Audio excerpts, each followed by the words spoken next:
Hello बच्चों, welcome to Gurushree. बच्चों, आज मैं आपको बहुत ही इम्पोर्टेंट टॉपिक और क्लास 10 का फर्स्ट टॉपिक पढ़ाने जा रहा हूँ, जिसे कहते हैं रियल नंबर। तो बच्चों, आज हम रियल नंबर के अंदर सीखने जा रहे हैं यूक्लिड एल्गोरिथम, यूक्लिड लेमा।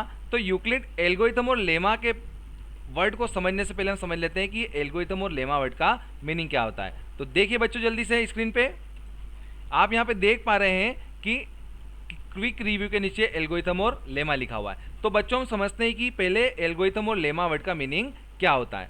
तो आप समझे कि जो एल्गोरिथम है, तो क्या एल्गोरिथम होता है। तो प्रीवियसली आपके कई सारे क्या करते हैं, किसी भी प्रॉब्लम को सॉल्व करने के लिए जब भी आप कभी कोई प्रॉब्लम सॉल्व करते हैं तो आप उसके लिए कुछ ना कुछ स्टेप्स तैयार करते हैं।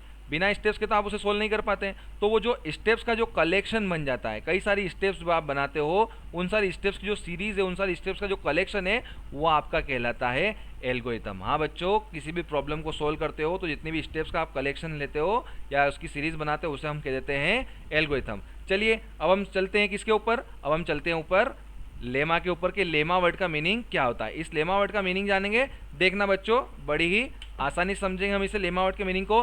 तो आप देखेंगे किसी भी प्रॉब्लम को सोल्व करने के लिए हमें कई बार कई दूसरे पहले से प्रूव किए गए स्टेटमेंट का यूज़ करना पड़ता था। मान लो ये ट्राइंगल है, इस ट्राइंगल में क्या हुआ, एक ट्राइंगल के अंदर टू साइड्स इक्वल है, तो हम जानते हैं कि उनके सामने वाले एंगल्स भी क्या होते हैं, इक्वल हुआ करते हैं। किसी ट्राइंगल की टू साइड इक्वल होती है तो उनके अपोजिट जो एंगल होते हैं वो भी इक्वल होते हैं। ये बात हमने जानी थी क्लास 9th के अंदर। अगर ये बात हमने जानी है तो इसी बात को जानते हुए हम क्या करते थे, इसकी बाद जो एक्सरसाइज होती थी एक्सरसाइज 7.2, उसके सारे क्वेश्चन को सोल्व कर लेते थे इस कॉन्सेप्ट का यूज़ करके कि अगर किसी ट्राइंगल में टू साइड्स इक्वल है तो उनके अपोजिट एंगल क्या होते हैं भैया, सेम होते हैं। इस कॉन्सेप्ट का यूज़ करके हमने कई सारी बातों को जाना था। तो ये पहले से ही प्रूव किए हुए स्टेटमेंट है, इनका यूज़ किया जाता है। तो हमने ये जाना कि पहले से प्रूव किए गए स्टेटमेंट हमें कहलाते हैं लेमा। लेमा क्या होती है, पहले से प्रूव किए गए स्टेटमेंट को हम लेमा कहते हैं। बच्चों, इनका यूज़ क्या है तो अभी हम आपको आगे सिखाने जा रहे हैं इनका यूज़ होता क्या है। तो यूक्लिड डिवीज़न लेमा की बात कर रहे हैं हम।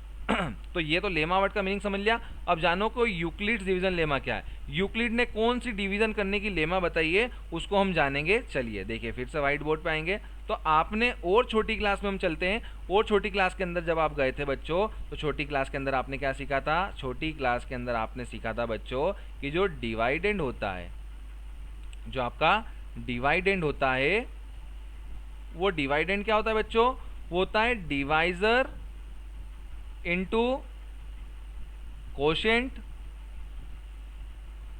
और साथ ही साथ क्या करते थे, पीछे हम प्लस में रिमाइंडर कर देते थे। वो मैं यहाँ लिख देता हूँ, कोई इशू नहीं है, रिमाइंडर को हम यहाँ लिख देते हैं। ठीक है, एक एग्जांपल लेके समझाता हूँ। देखो, डिवाइड करो भैया इसे। किसे डिवाइड करें, चलिए 47 को हम डिवाइड कर देते हैं किससे, 6 से डिवाइड कर दो। तो 6 से डिवाइड करोगे तो 6 7 जा 42, रिमाइंडर क्या आ गया भैया, 5 आ गया।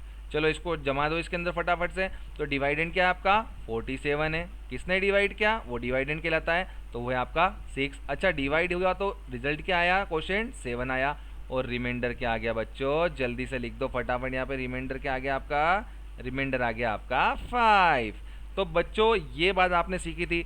तो बच्चों, आपने ये बात सीख ली। क्या सीखा आपने कि dividend is equal to divisor into quotient plus remainder. और डिवाइड किसने किया था, 6 ने डिवाइड किया, तो उसे हम डिवाइजर कह रहे हैं। डिवाइड कौन हुआ, डिवाइड आपका हुआ था 47, तो उसे हमने डिवाइडेंड कहा था। और हमें 7 क्वोशिएंट मिला और रिमाइंडर हमें क्या मिला था, साथ ही रिमाइंडर हमें 5 मिला था। तो फिर से आ जाओ स्क्रीन पे। स्क्रीन पे आया आप, तो आपको यहाँ पे दिख रहा है, सारी बातें दिख रही है आपको स्क्रीन पे। हमने यहाँ सीखा है एक स्टेटमेंट, इस स्टेटमेंट को बोलते हैं यूक्लिड्स की डिवीजन लेमा, कि dividend is equal to divisor into quotient plus remainder. अच्छा, इसको हम किसी और फॉर्म में लिखते हैं। डिवाइडेंड को मैंने क्या मान लिया, ए मान लिया। डिवाइजर को मैंने क्या मान लिया, बी मान लिया। क्वोशिएंट को मैंने क्यू मान लिया और रिमाइंडर को मैंने आर मान लिया। तो यहाँ इस एग्जाम्पल से देखो आपके सामने दो बातें आ रही है। क्या, एक तो ये कि रिमाइंडर जो है वो क्या है आपका, जो आपका रिमाइंडर है बच्चों ये 5, ये रिमाइंडर आपका 5 क्या है, इस डिवाइजर 6 से छोटा है। फिर हमने देखा कि रिमाइंडर भले इससे छोटा है लेकिन ये रिमाइंडर 0 से बड़ा भी आ रहा है। तो क्यों भैया, अगर 47 की जगह 42 होता, अगर 47 की जगह अपना क्या होता, 42 होता और 6 उसे डिवाइड कर रहा होता, तो 6 7 जा 42 आता, तो रिमाइंडर क्या बनता है यहाँ पे, रिमाइंडर आपका बन जाता 0 बन जाता। तो आपका रिमाइंडर क्या हो सकता है, 0 हो सकता है।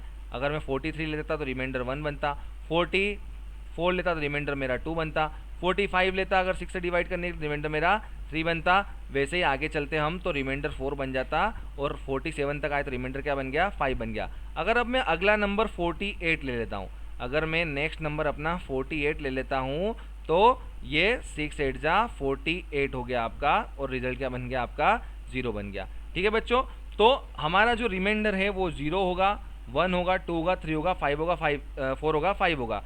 तो ये सारे रिमाइंडर जो हैं वो हमारे कभी भी डिवाइजर से बड़े नहीं बन रहे। हमने जैसे ही 48 नंबर को लिया, तो 48 नंबर को जैसे ही हमने लिया बच्चों, तो हमारा जो रिमाइंडर है फिर से क्या आ गया, वो 0 आ गया। ठीक है, तो ये रही आपकी यूक्लिड्स की डिवीजन लेमा, और इस लेमा ने हमें बताया है कि dividend is equal to divisor into quotient plus remainder. और रिमाइंडर कभी भी हमारा जो है वो क्या होता है बच्चों, अब देखो इसको सिस्टमेटिक वे में लिखते हैं कि for any positive integer a and b q and r such that r जो है आपका वो छोटा होता है, आर मतलब रिमाइंडर किससे, आपका डिवाइजर से।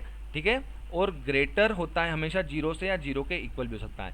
ये इतनी सी बात ही तो हमारी क्या है भैया, ये यूक्लिड्स डिवीज़न लेमा है आपकी। ठीक है, ये आपकी क्या है, यूक्लिड की डिवीज़न लेमा है। देखो यहाँ पे डिस्क्राइब कर रखा है, आप बड़े अच्छे से इसे समझ सकते हो। ठीक है, अब हम चलते हैं आगे कि इस यूक्लिड डिवीज़न लेमा का हमें यूज़ क्या करना है। तो बच्चों बड़ी सिंपल सी बात है, आपको समझ में आएगी कि जो लेमा हम लेके चल रहे हैं यूक्लिड की डिवीज़न लेमा, इसका यूज़ करते हुए हम कई सारी स्टेप्स का कलेक्शन करते हैं, और कई सारी स्टेप्स का कलेक्शन करते हुए हम एचसीएफ निकालते हैं 2 नंबर्स के बीच में।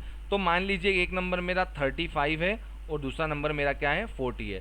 तो यूक्लिड्स लेमा का यूज़ करके हम यूक्लिड डिवीज़न एल्गोरिथम पढ़ते हैं। क्या पढ़ते हैं हम, यूक्लिड डिवीज़न एल्गोरिथम को। यहाँ पे देखिए यूक्लिड डिवीज़न एल्गोरिथम को पढ़ के हम क्या करते हैं, एचसीएफ निकालना सीखते हैं। तो वो एचसीएफ कैसे निकलेगा, तो ये कई सारी आपकी स्टेप्स बता रखी है, 1 2 3 4 5। तो हम एग्जाम्पल ले लेते हैं, तो एग्जाम्पल लेंगे तो ये स्टेप्स आपको जल्दी सारी समझ में आ जाएगी। तो एग्जाम्पल में हमारा क्या है कि हमें 40 को डिवाइड करना है 35 से। ये मैंने 35 से डिवाइड किया, देखिए 35 1 जा 35 आया, तो रिमाइंडर क्या बचा मेरा, रिमाइंडर बचा मेरा 5। अब देखिए बच्चों रिमाइंडर 5 बच गया। रिमाइंडर अगर मेरा 0 ना आए, अगर मेरा रिमाइंडर 0 ना आए किसी भी स्टेप में, तो मुझे इसको आगे बढ़ाना है, इसकी हमें आगे करनी है, स्टेप्स को बढ़ाते जाना है बच्चों। बहुत ही आसानी से एचसीएफ निकलने वाला, देखो पहली बार देखोगे आप ऐसा एचसीएफ निकालना।